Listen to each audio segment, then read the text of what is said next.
ஆளுகின்ற ஆட்சியாளர்களும் கூட்டணி கட்சிகளை எப்படியெல்லாம் சமாளித்து அவர்களுக்கு கொடுக்க வேண்டியதை கொடுத்து செய்ய வேண்டியதை செய்து அவர்களை தக்க வைத்து கொண்டு அவர்களுக்கு எந்த விதமான அவர்களுடைய கொள்கைகளையும் ஒழிச்சு கட்டுறாங்க. பட்டியலின மக்களுடைய எழுச்சிக்காக வந்த திருமாவளவன் அவர்கள் இன்னைக்கு வேங்கை வயல் என்கின்ற ஒரு சம்பவத்தில் பார்த்தீங்கன்னா வாய் திறக்க முடியாத மௌனியாக சமீப காலம் வரை நடைபெற்ற பட்டியலின மக்களுக்கு எதிராக நடைபெற்ற அத்தனை விஷயங்களிலும் தூய்மை பணியாளர் விஷயத்தில் எப்படி பேசுகிறார் திருமாவளவன்?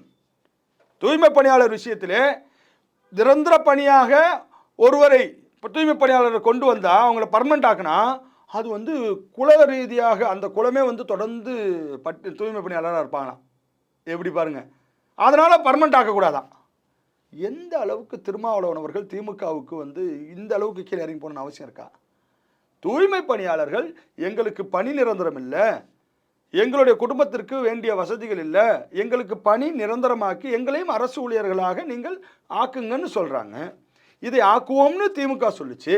இப்போ திருமாவளவன் அவர்களுடைய பேச்சு இதற்கு ஆதரவாக தூய்மை பணியாளர் பக்கம் நிற்காம திமுக தருகின்ற 2 சீட்டுக்காகவும் அவர்கள் தருகின்ற நோட்டுக்காகவும் இந்த தூய்மை பணியாளர்களுடைய உரிமைகளை அவர்களுக்கு தந்த வாக்குறுதிகளை நம்பிக்கையை உடைக்கின்ற விதமாக அவர்களுக்கு நிரந்தர பணி என்பது வேண்டாம், அப்படி கொடுக்கறது என்பது அவர்களுடைய வேலைகளை பர்மனெண்ட்டாக அவங்களாம் குப்பையாளணுமா, அவங்களே தான் தொடர்ந்து இருக்கணுமான்னு சொல்லி திசை திருப்புறாரு பாருங்க.